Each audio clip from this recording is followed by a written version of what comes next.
This is Paul Turner, the Immigration Barrister at Imperial Chambers. This is a hopefully better recording of yesterday's video. You can thank Richard Branson and his noisy trains for the past. This is Paul Turner, the Immigration Barrister at Imperial Chambers, if you haven't seen me before. And today we're going to talk about 3225 and the Balajigari concession contained within the Home Office position statement of last week. Well, at first glance, it's a momentous decision and hugely significant for the Secretary of State to decide finally to accede the inevitable and concede all outstanding JRs. But this leaves open a number of questions. What will happen in the future to each case? What about the right to work, denied to many for years? By analogy, in the APPG report, they found that there had been great suffering among families applicants. The same is no doubt true here, I know from personal experience from dealing with clients.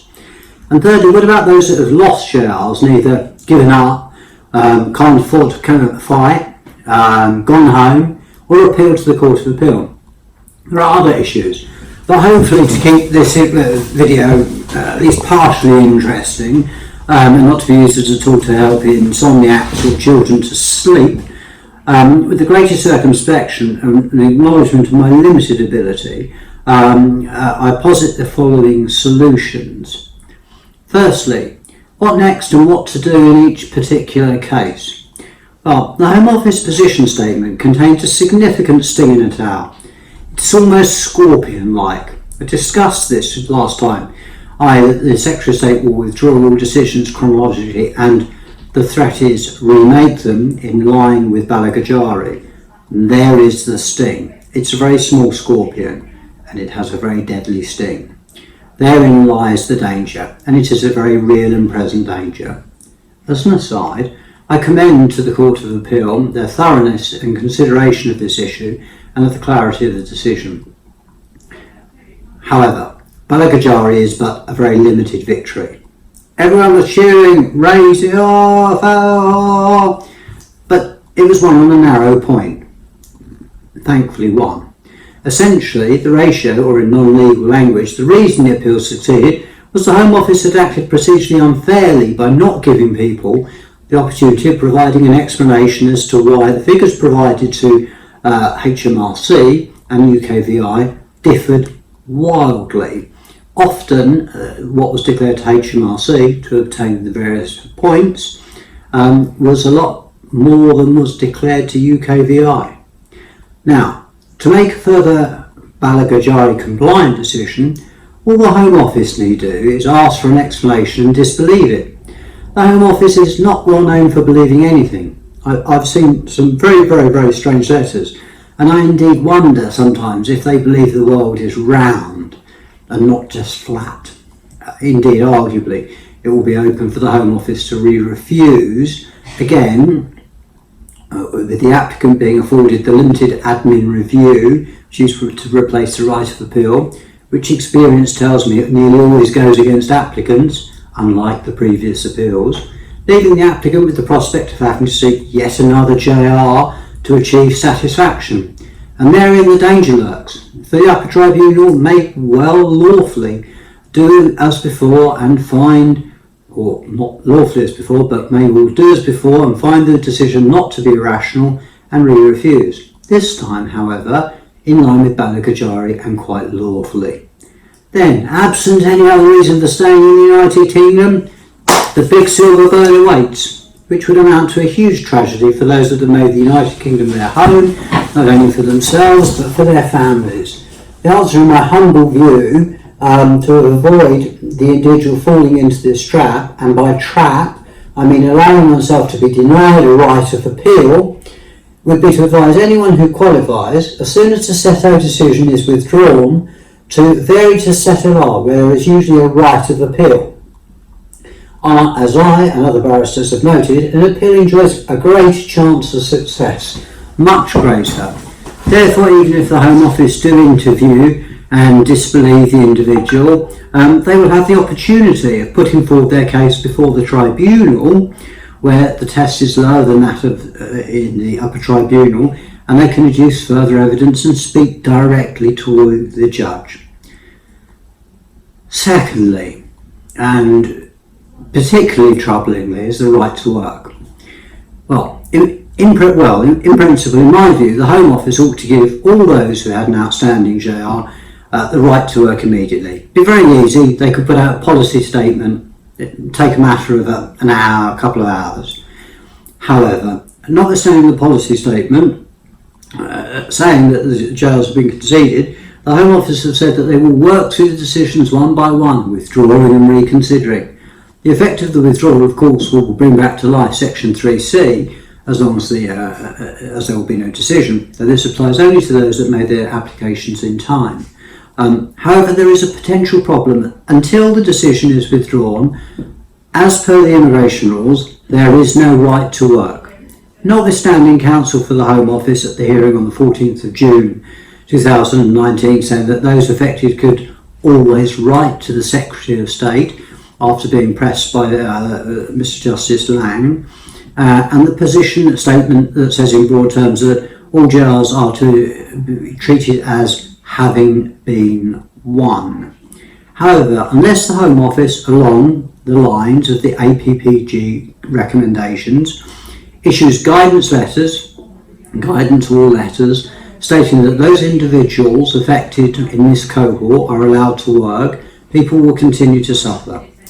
Merely waiting for your case to come up could mean a long delay. Anyone who remembers the legacy shambles will recall that way back in 2007, the Home Office said that they would get rid of all the legacy cases by 2011, July. Did it happen? Did it not? And indeed, the Home Office weaseled, in my very, very humble opinion, weaseled out of the commitment by saying that what they said in 2007 wasn't really a promise.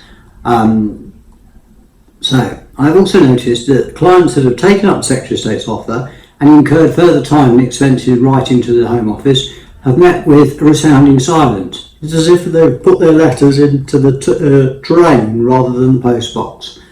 My suggestion would be applying both the Secretary of State's invitation and the rider in the position statement to give the GLD a short period of time to rectify this situation for your client or for you, or then seek redress through the court, because having lost the appeal, they should give the right to work back. Thirdly, what are those who've lost their JRs and have either appealed or not? For those that have appealed, I think the picture is pretty rosy. There is an extant JR or an appeal against a JR, and it's likely that the decision will be at some time conceded. As to those that lost before the UTJ, or UT rather, the position is more tricky. The Home Office regularly, and in breach of policy guidance, relied upon unreported cases and persuaded upstream judges to refuse applications. Cases such as Bassey, Samant, and any old nonsense where the Home Office one was thrown around and underlined. Now, the position in UK law is that the court does not make law, but merely interprets it or finds it. It's a fiction, but there it is. So, therefore, what that means is that the earlier UT refusals were all wrong, and that the UT hadn't discovered or found the correct law. And this is a thorny issue, and one that is going to take some thinking to resolve, because on the face of it, the upper tribunal have refused a huge number of applications that ought to have succeeded, given the procedural unfairness. It's hard to criticise the upper tribunal judges, though the issue of procedural fairness did rather jump off the page when one looks at the papers. But there we are. There are other issues arising from the concession, and I have further thoughts on those that I will share shortly. But the above three seem to me to be the most pressing. Again, drawing on the excellent work of the APPG, by the Right Honourable Stephen Timms, I would echo a recommendation that the Home Office act with alacrity and humanity, given that it has not only sat on applications for years but continues to defend them, before conceding only last week that they've got it wrong. Oh, and the first sting, or Balajigari infection. the Home Office issued new guidance to those that wish to remain under the Appendix FM route over the weekend, I believe, in respect of suitability, which reads, and this is very disturbing reading, in light of the findings of the case of the Secretary of State for the Home Department versus Balajigari and others, 2019 EWCA CIV 673, an applicant should be given the opportunity to respond to an allegation, comma. That means the applicant will fall for refusal on grounds of suitability, comma, before the application is finally decided. Two thoughts. The first, and I'm quite is that this is perverse. It indicates that whatever an individual says, they're not going to be believed. That you can provide the explanation, but then you'll be refused. It does not also represent what Balajigari says. It seems yet again a perversion of the decision in respect of the discretion discussed in paragraph, I believe, 34. And secondly, this does fit with the Secretary of State's flat earth policy, i.e. that if one pushes migrants hard enough, they'll ultimately fall off the edge of the plane and all will be well. Perhaps the second thought is ill-founded. Who knows? The Home Office may well accept the world is round. It's a pity that they seem to be unable to believe any individual, as the above guidance shows. Whatever anyone says is to be disbelieved. The culture still appears to be very hostile. My final thought is, like me, a simple one. Why did it take so long? Applications were made in 2016 and is put essentially on hold for years for the Home Office to concede in the manner it did in the position statement. The position statement was the result of the Secretary of State seeking a highly respected QC's opinion. It runs to around 10 paragraphs. It's not as voluminous as the immigration rules, certainly they're not the size of a felon. Why on earth did it take so long for the Home Office to seek out proper professional advice?